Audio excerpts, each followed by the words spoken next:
So how do you know if you love money? Here's a couple different things. One, when other people have a lot of money around you, you feel a certain level of envy or resentment. When people start getting a lot of things, somebody buys a new car or the new home or goes on the vacation, there's something, a part of you that goes, I'm just really angry that they got to do that thing. Two, your level of anxiety when it comes to money. If every single hour of every day you're opening up the Excel sheet or the budgeting app to see how much money you have, constantly looking at all your assets or your investments, there's probably a part of you that has an unhealthy attachment to the things that you have or you own. Three, you fail the spender-saver test, which means that you just get so much joy by tapping that card. Woo, life can suck. But man, those jeans look great. And you tap that card and something within your soul flutters for just a moment and you know it's not gonna last, it goes away, so what do you have to do? You just gotta buy more stuff.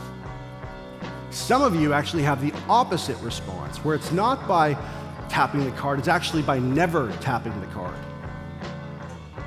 You know what, I'm actually gonna save on that, and there's a little piece of, I'm so responsible.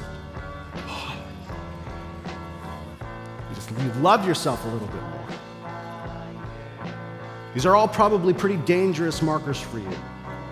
And what Jesus is probably saying is something very clear that he says to everybody else: where your treasure is, there your heart will be also. So you're broke.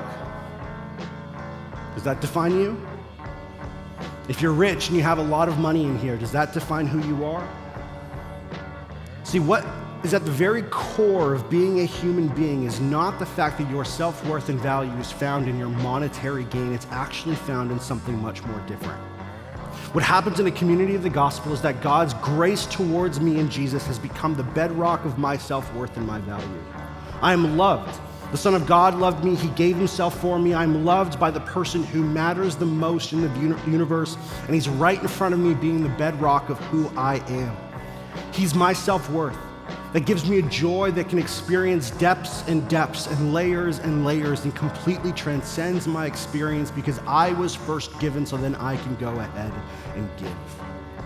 And Paul's whole point is that this Macedonian church has been so transformed by God's grace that you can see it not in their lives, but on the lives of others.